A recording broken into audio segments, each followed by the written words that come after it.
បាទសូមគោរពនឹងជំរាបសួរស្វាគមន៍ប្រិមិត្តមកកាន់វីដេអូថ្មីរបស់ខ្ញុំថ្ងៃនេះខ្ញុំនឹងចែករំលែកអំពីសាច់រឿងមួយទាក់ទងទៅនឹងប្តីអូនតាមទាន់ជានៅក្នុងសាច់រឿងនេះគឺរៀបរាប់ក៏ដូចជាលាតត្រដាងអំពីជីវិតគ្រួសាររបស់អូនប្រុសម្នាក់ដែលគាត់ហៅថាគឺស្រឡាញ់ប្រពន្ធខ្លាំងមែនទែនស្មើនឹងកែវភ្នែកស្មើនឹងបេះដូងរបស់គាត់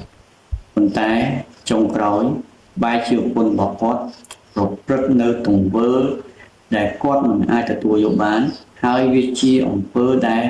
មិនអាចអនុគ្រោះបានចំពោះសាច់រឿងនេះអូនប្រុសគាត់បានរៀបរាប់អំពីខ្សែជីវិតគ្រួសាររបស់គាត់បាទកាលពីឆ្នាំ2018គាត់បានរៀបការជាមួយនឹងប្រពន្ធរបស់គាត់ហើយពេលនោះអូនប្រុសមានអាយុប្រហែលជា24ឆ្នាំទេចំណែកប្រពន្ធរបស់គាត់គឺមានវ័យប្រហែលជា18ឆ្នាំបាទចង់និយាយថាប្រពន្ធរបស់គាត់នេះគឺក្មេងជាងគាត់ប្រហែលជា7-8ឆ្នាំដែរបាទហើយពេលដែលគាត់រៀបការហ្នឹងគាត់មានមុខរបរជាមន្ត្រីរាជការហើយប្រពន្ធរបស់គាត់ទើបតែចប់ឆ្នាំទី12នោះទេអញ្ចឹងនៅពេលដែលគាត់រៀបការជាមួយប្រពន្ធរបស់គាត់មានថាពេលនោះគឺគាត់បង្កើតបានជាគ្រួសារមួយបាទហើយរហូតដល់មានកូនមួយនៅឆ្នាំ2019គាត់មានកូនមួយគឺជាកូនប្រុសអញ្ចឹងនៅពេលដែលប្រពន្ធគាត់សម្រាលបានកូនប្រុសហើយហ្នឹងប្រហែលជាកន្លះឆ្នាំឬក៏អីហ្នឹងប្រពន្ធរបស់គាត់ក៏បានជាប់ការងារមួយដែរប៉ុន្តែជាប់ការងារហ្នឹងគឺមិនបានរស់នៅជួបជុំជាមួយគ្នានៅក្នុងខេត្តនោះទេមានថាគាត់ធ្វើការងារនៅក្នុងខេត្តនេះបាទអញ្ចឹងនៅពេលដែលគាត់រៀបការឲ្យបានកូនមួយហ្នឹងវាថាប្រពន្ធរបស់គាត់បានជាប់ការងារទៅធ្វើការងារនៅខេត្តមួយផ្សេងទៀតអញ្ចឹងនៅក្នុងទំនាក់ទំនងរវាងពួកគាត់ជាប្តីប្រពន្ធហ្នឹងគាត់រស់នៅបែកគ្នាមែនប៉ុន្តែការនឹករលឹកការស្រឡាញ់គ្នាគឺមិនថមថយទេតែគាត់ថាប្រពន្ធរបស់គាត់ហ្នឹងគឺទៅធ្វើការងារឆ្ងាយហ្នឹងវាថា3ខែឬក៏នៅពេលដែលហែមនសនទៅបានប្រពន្ធគាត់ហ្នឹងមកលេខទាំងដងអញ្ចឹងពាក់ព័ន្ធទៅនឹងការផ្គត់ផ្គង់លុយកាក់ការចាយវាយហ្នឹងទីមួយគឺគាត់ជាអ្នកដល់ឲ្យវាប្រាក់ខែគាត់ក៏មិនច្រើនណាស់ប្រហែលដែរប៉ុន្តែបានខាងម្ដាយក្មេពុកក្មេគាត់ជួយដែរវាថាមួយខែគាត់ផ្ដល់ឲ្យ30-40 ម៉ឺនទៅហើយបានខាងម្ដាយក្មេគាត់ជួយ20-30 ម៉ឺនទៀតទៅដើម្បីផ្គត់ផ្គង់ការចាយវាយបាទអញ្ចឹងនៅពេលដែលគាត់ដល់ឆ្នាំ2023មានថាប្រពន្ធរបស់គាត់នឹងបានដូរការងារមកចិត្តផ្ទះវិញបាទអញ្ចឹងនៅពេលដែលដូរការងារមកចិត្តផ្ទះវិញហ្នឹងគឺអូនប្រុសសប្បាយចិត្តមែនទែនដោយសារតែមានការងារធ្វើទាំងពីរនាក់ហើយក៏បានគិតគូរធ្វើផ្ទះសម្បែងធ្វើផ្ទះអីដើម្បីឲ្យមានផ្ទះនៅដូចគ្រួសារគេដទៃទៀតបាទអញ្ចឹងឪពុកម្ដាយរបស់អូនប្រុសហ្នឹងមកកើតហ្នឹងក៏បានចែកដីមួយគឺនៅចិត្តភូមិរបស់ឪពុកម្ដាយរបស់គាត់ហ្នឹងឲ្យតែបងប្រុសហ្នឹងហើយបងប្រុសហ្នឹងក៏បានសែនសំលុយកាក់បាទមាសប្រាក់ដែលបងបានសំការបងនៅកំឡោះមិនទាន់មានប្រពន្ធរហូតដល់បងមានប្រពន្ធហើយបងបានសែនសំហើយក៏បានខ្ចីលុយវាខ្លះទៅដើម្បីធ្វើផ្ទះធ្វើសំបែងនឹងបាននៅទៅអញ្ចឹងងាកមកជីវិតស្នេហារបស់បងប្រុសហ្នឹងរវាងប្តីប្រពន្ធមកគូនេះវិញបាទមានថាគាត់ស្រឡាញ់គ្នាធម្មតាអញ្ចឹងគាត់មើលទៅប្រពន្ធគាត់មានផ្លែកអីទេមានថាតម្រូវការគេនៅជាមួយគ្នាពេលយប់ព្រលប់អីក៏មិនមានការរកម្មកុសឬក៏មិនមានការផ្លែកអីដែរបាទអ្វីដែលគាត់គួរកាត់តម្កល់គាត់តែនិយាយទេគាត់ថានៅពេលដែលប្រពន្ធគាត់បានដូរការងារមកធ្វើការងារក្នុងស្រុកក្នុងភូមិជាមួយគាត់វិញគឺមានបរិសម្នាក់ ប៉ុន្តែបរិះម្នាក់ហ្នឹងគឺជាមិត្តរួមថ្នាក់មិត្តរួមសាលាចំនួនប្រពន្ធរបស់គាត់ហ្នឹងឯងវាថាកំឡុងពេលដែលប្រពន្ធរបស់គាត់ដូរមកការងារហ្នឹងគឺបរិះម្នាក់ហ្នឹងគាត់ចេញចូលផ្ទះគាត់ហើយរាប់អានគាត់ដូចជាបងថយណាហើយប្រពន្ធរបស់គាត់ថាប្រពន្ធរបស់គាត់គឺប្លែកពីមនុស្សស្រីដទៃទៀតមនុស្សស្រីផ្សេងគេរាប់អានគេមានមិត្តភ័ក្តិប្រុសមិត្តភ័ក្តិស្រីបាទតែវាចម្លែកអ្វីប្រពន្ធរបស់គាត់គឺរាប់អានតែមិត្តភ័ក្តិប្រុសទេបាទចំពោះអូនប្រុសគាត់មិនដែលមានគំនិតគិតអវិជ្ជមានទៅលើប្រពន្ធរបស់គាត់ទេពីព្រោះគាត់រស់នៅជាមួយប្រពន្ធគាត់ចូល3ឆ្នាំទៅ4ឆ្នាំហើយគាត់អត់មានឃើញថាប្រពន្ធគាត់ប្លែកត្រង់ណាទេហើយទង្វើរបស់ប្រពន្ធគាត់ធ្វើក៏មិនឲ្យគាត់ចាប់ថ្ងៃបានដែរអូនប្រុសគាត់បានបញ្ជាក់ថានៅពេលដែលមានមិត្តភ័ក្តិប្រុសរបស់ប្រពន្ធគាត់មកដែលថារាប់អានគ្នាហ្នឹងគេអាសាជីងចូលហើយនៅពេលដែលប្រពន្ធគាត់ឬក៏ខ្លួនគាត់ចង់ដើរលេងទៅណាទៅណីអីគឺម្នាក់ហ្នឹងតែងតែជូនគាត់ជូនប្រពន្ធគាត់ក្រុមគ្រួសារគាត់ដើរលេងបាទដើរលេងហូបនេះហូបនោះអញ្ចឹងណាមានថាចេញលុយគ្នាម្នាក់ម្ដងអញ្ចឹងទៅបាទហើយមួយទៀតនៅពេលដែលថ្ងៃមួយនៅពេលដែលមានមិត្តភ័ក្តិខាងប្រពន្ធគាត់ហៅការ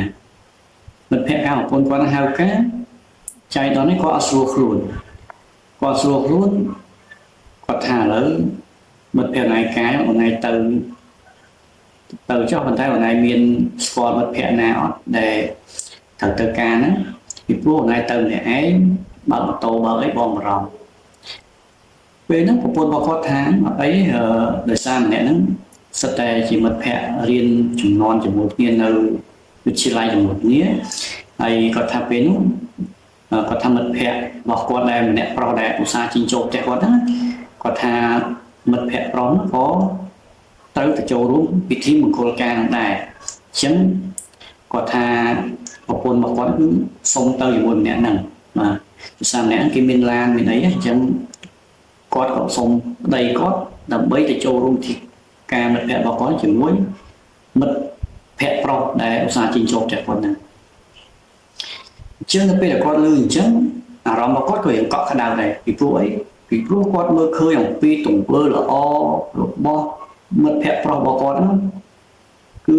រាប់អានគាត់ទៅស្មោះនេះគឺជាការគិតរបស់គាត់បាទគាត់ថាគេរាប់អានស្មោះទៅណាជួនពួកគាត់ដើរលេងហើយឧស្សាហ៍ទិញនំចំណីទិញនំចំណុកអញ្ចឹងនៅពេលដែលប្រពន្ធរបស់គាត់ធ្វើដំណើរទៅការគេឡានជាមួយម្នាក់ហ្នឹងគាត់អត់មានការគិតបែបហៅថាផ្លូវមិនល្អទេគាត់គិតថាបើទៅជាមួយម្នាក់ហ្នឹងគឺគាត់រៀងទុកចិត្តពីព្រោះគេមានឡានហើយធ្វើដំណើរយកប្រឡូកវាសុខភាពបាទអញ្ចឹងគាត់ឲ្យប្រពន្ធរបស់គាត់ទៅចូលរួមធីមគោលការណ៍ទៅអញ្ចឹងនៅពេលដែលទៅចូលរួមធីមគោលការណ៍ហ្នឹងបងប្អូនយើងអត់ដឹងទេថាតើនៅពេលដែលទៅធ្វើដំណើរតាមផ្លូវ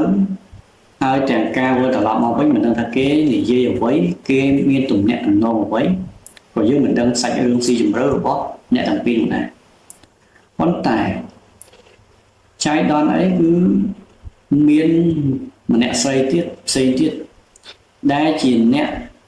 មិត្តរួមអាជីពការងារជាមួយបងប្រុសម្នាក់នោះគាត់បានឃើញកាយវិការប្រពន្ធរបស់បងប្រុសហ្នឹងប្រើប្រាស់ទាំងពាក្យសម្ដីកាយវិការបែបស្និទ្ធស្នាលបែបអង្គុយលើភ្លើងបែបហៅថាសម្ដែងកាយវិការដូចជាដៃគូដូចជាដៃប្រពន្ធអញ្ចឹងបែបណាដូចប្រពន្ធចឹងអញ្ចឹងនៅពេលដែលមិត្តរួមអាជីពការងាររបស់គាត់ដឹងប៉ុន្តែមិនហ៊ាននិយាយជាមួយបងប្រុសទេនេះតាមអ្វីដែលបងប្រុសគាត់បានចែករំលែកគាត់ថាគាត់ទើបតែដឹងទើបតែទូរឿងនៅពេលដែលគាត់តាមតប្រពន្ធរបស់គាត់ទេចឹងនេះគាត់និយាយអំពីដំណើរដំណងរបស់គាត់អញ្ចឹងក្រោយមកទៀតនៅពេលដែលឆ្លងឆ្នាំ pun có ăn xong có đào lên có tháng ở đây đào lên mấy cô nhưng mình là tốt này dương bạn cường nó là dùng một cây trong muối đó này pin của pun có ập hậu này ập sập cho đây cứ có vừa mấy cứ xong đây có tờ bàn cho pin nó có thà là bộ này tới có tới chứ hay tới rồi nè khác của pun có tháng từ đi chợ nè miền mật phẹ còn miền mật phẹ sấy mà chẳng có cả ở pun có tới thôi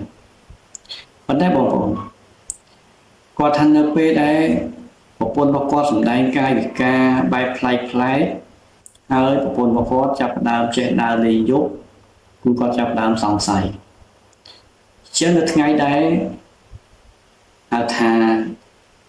từ đào lì lo năm bộ pun có sông tới những mùi vật hẹp rồi bộ pun nữa về đây bộ pun có trình tới có của bạn dục cồn có này thực nhá nứng bụng đai bảo cột pรับbụng đai bảo thà cột từ liền thì luôn khen tích chứng về nó bụng bảo cột trên bàn mà hai chia mùi túc cột của bạn chi một tố tam cầu chứng về nó về ngật ai mà ai tụng mong của mùi lắm nó về là cột chi một tố tam cầu từ đó thì luôn khen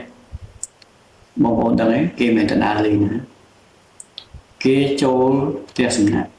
hãy có mình tới những mình phép pro say nè chờ này cứ tới té vì nè mình nè pro đã lọp trên chỗ tiệt một con hãy đại một con hả chỉ mình phép chất bàn một con chứng về đây nè thì vì đang chỗ đọc tiệt sinh nè bao cái tục bao cái tới có bán chỗ tới tiệt sinh này chỗ tiệt sinh nó tìm mũi có hoặc toàn người thì có vô camera tung sập có thọt lan thọt ấy đấy chỉ lan vừa đầm ná đặt vào bột có được tiền thèn về có su non từ chặt chẽ nát cái thang bộ rạp pin nhá được tục lệnh này chân quát của bán thọt lệnh tục thọt này tục có cuộc thì chỗ tới về nó cứ nè thằng biết đang tham ở đây có tam thì mà trước bên nó cứ bộ rõ đây chỉ tham pro hai bạn bạc phía